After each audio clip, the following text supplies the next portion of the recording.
the rear, the track's off camber there. Cut me down? Yep. Let's read it. Let's go. Hey, sorry. Missed that completely.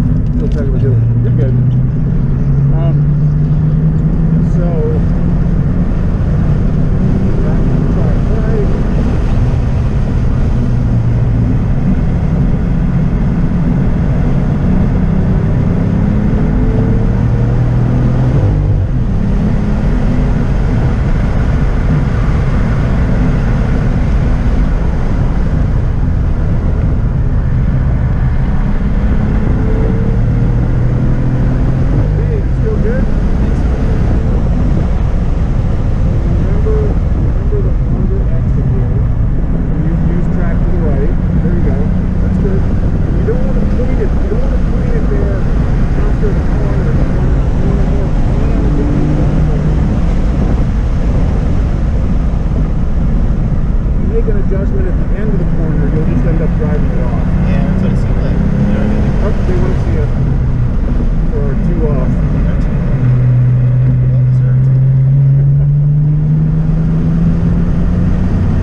Inside a little early, the back stepped out, the nanny caught it, and then up there where he's standing, he's having people go, so just go in between him and the wall, so that he's on your side. He'll just make sure you're feeling good and ask you what happened. Let's see, what was that? That was turn 3, right? Turn 3, yep. Okay. I think so. What happened? Good lesson. Maybe came in a little too fast. Turned in a little too early. Yeah. Yeah. Car got upset a little bit. Okay. Lost the rear end.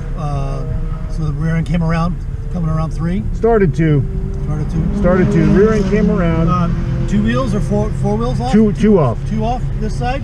This side. This side.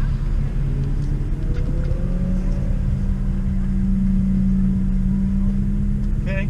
Doesn't look too bad. Roll back just a little bit. Just let me make sure the rotors are clear. Okay. You good? Yep. Okay. All right. Stay on the track.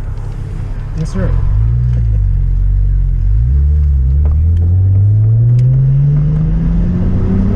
Is that essentially what happened? Like entry speed a little bit too much, or? Yeah, it was a little bit more aggressive an input later in the corner. So we were coming in a little fast. We were a little on the inside, and then with that corner being off camber, we can talk about it going through here. So you can sort of even take it a little slow up through there if you want to. Yeah, but basically, we were a little further inside, and when you turned, you came over this crest, you turned, and now here's where the rear end slid out. Right. And then you let it drive you in because the car was rotating. You can counter steer and prevent some of that. And it was a little too much for the back of the car. So 3, 2, 1, turn. Straighten up, straighten up, straighten up. There you go. That's it. Gotcha. Okay, and you see how you're over here, and this is okay. So now you're going to have time to bring it all the way back to the right. That was what I was talking about right there. Cool.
basically the car turned even tighter than you intended it to, Yeah. Okay.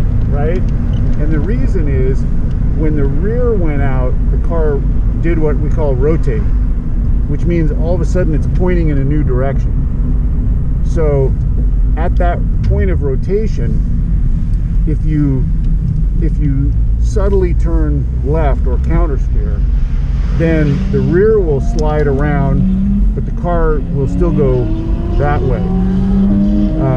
You held the wheel, and so when the rear rotated, you were pointed in a different direction, and it got you 2 wheels in the dirt.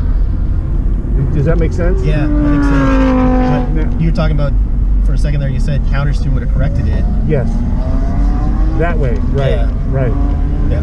Because I think in my mind I was already headed that way, and I'm like, okay, well, that's where I'm going. Yeah. But had I... Had you could have steered, you could have counter steered, and kept all 4 wheels on the track. Right. Okay. Now, when you do that, what's important to remember is the car will straighten up, and it'll actually all of a sudden turn left now, which is not what you want. Right. So you have to counter steer and then go back to your desired input. Yeah. Just give me a little nibble. Just a little bit, Yeah. right. Just catch it and then go. All right. That was a good lap. I think I learned a lot. Good, good. A lot of lessons in there. Yeah, turn 3 is one of those very uncomfortable, very off-camber corners. Right. And it's leaning the wrong direction, right? The opposite of banking. And so you're going to tend to have less grip there. Is that by design? I mean, was that kind of intended to... Yeah. You know, I mean, they definitely don't necessarily try to make racetracks easy to drive. Yeah. Right? Right. So